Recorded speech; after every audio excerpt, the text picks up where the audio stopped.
पहिले मी आपल्या सर्वांचे खूप खूप अभिनंदन करतो की आपण सर्वांनी ताकद दाखवून दिली आहे आणि परत एकदा या महाराष्ट्राला दाखवून दिलंय की आदिवासी विद्यार्थ्यांशी जर अन्याय झाला तर आदिवासी विद्यार्थी अजून झोपला नाहीये. अरे बुम नाही तुमच्या नंतरची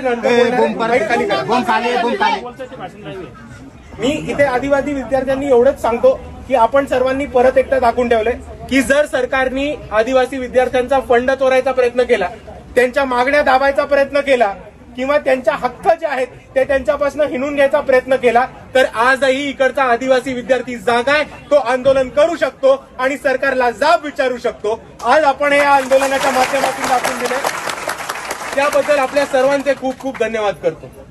मित्रांनो, आपल्या मागण्या खूप नाहीयेत, आपल्या मागण्या खूप जास्त आवाक्याच्या पण नाहीयेत.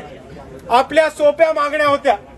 सर्वात पहिले की जिथे जिथे आदिवासी हॉस्टेल असेल विद्यार्थ्यांसाठी तिथे तिथे एक चांगल्या दर्जाचं मेस झालं पाहिजे, ही आपली पहिली मागणी होती. दुसऱ्या बाजूला गडचिरोलीमध्ये ज्या आदिवासी विद्यार्थिनींना साप चावला होता आणि ज्यांचा त्याच्यामध्ये मृत्यू झालाय त्या विद्यार्थिनींच्या कुटुंबाला 1 कोटीची मदत ही सरकारकडनं दिली पाहिजे आणि त्यांच्या घरातल्या एका व्यक्तीला सरकारी नोकरी दिली पाहिजे, ही आपली दुसरी मागणी आहे.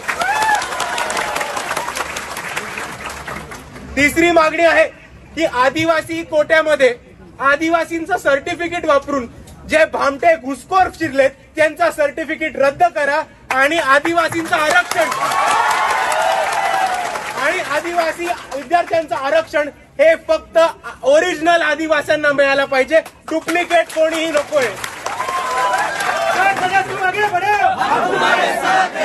आपली चौथी मागणी ह्याच्यामध्ये हे आहे की आज इकडच्या सरकारने एक महत्वाचा मुद्दा मांडलाय की विद्यार्थी जे आदिवासी विद्यार्थी जे सरकारच्या वसतिगृहामध्ये राहतात, हॉस्टेल्समध्ये राहतात, त्यांना आंदोलन करण्याचा कोणता अधिकार नाहीये.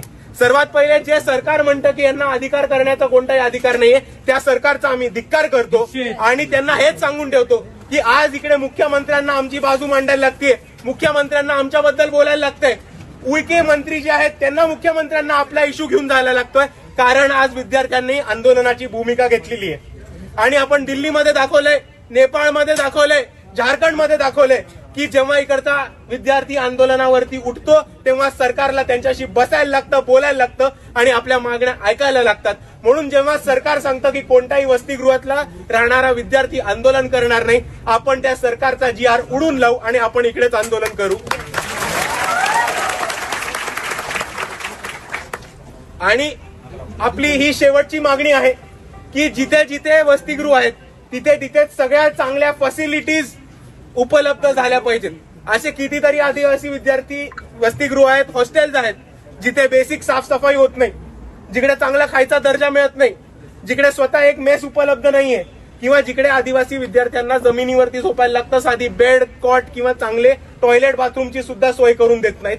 आणि म्हणून आमची सरकारकडे हीच मागणी आहे की जिथे जिथे आदिवासी हॉस्टेल्स आहेत त्याचा सर्वात पहिले तपास व्हायला पाहिजे, त्याचा एक ऑडिट व्हायला पाहिजे आणि जितक्या पण गोष्टी कमी आहेत, जितक्या पण फॅसिलिटीजची कमतरता आहे त्या सगळ्या फॅसिलिटीज तातडीने उपलब्ध करून दिल्या पाहिजेत. ही वंचित बहुजन आघाडीची अजून एक सरकारकडे मागणी आहे. आणि आपल्या जितक्या पण मागण्या आहेत त्या मागण्यांवरती वंचित बहुजन आघाडी ठामपणे आदिवासी विद्यार्थ्यांच्या पाठीशी आहे आणि या आंदोलनामध्ये तुमच्या खांद्याला खांदा लावून उभं राहण्याची भूमिका आम्ही नक्कीच घेऊ. दुसऱ्या बाजूला जाता जाता मला आपल्या सर्वांना 2च गोष्टी सांगायच्या.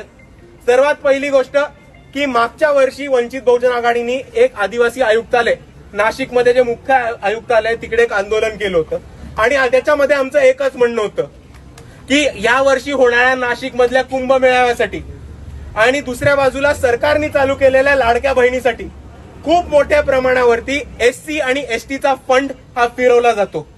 तो SC आणि STचा फंड कुठे फिरवला जातोय ह्याचं एक ऑडिट करून डिक्लेरेशन सरकारने दिलं पाहिजे आणि SC आणि STच्या जो विकासासाठी फंड आहे तो अजून कुठेही न फिरवता SC आणि STच्याच विकासासाठी वापरला पाहिजे, ही आपली ठाम मागणी आहे. आणि जाताना ही सुद्धा आपण मागणी घेऊन जाऊ की SC आणि STचा फंड हा पुढच्या भविष्यात फिरवला जाणार नाही, याच्यावरती सरकारकडनं तातडीने कायदा केला पाहिजे, हे सुद्धा आम्ही मान्य करतो.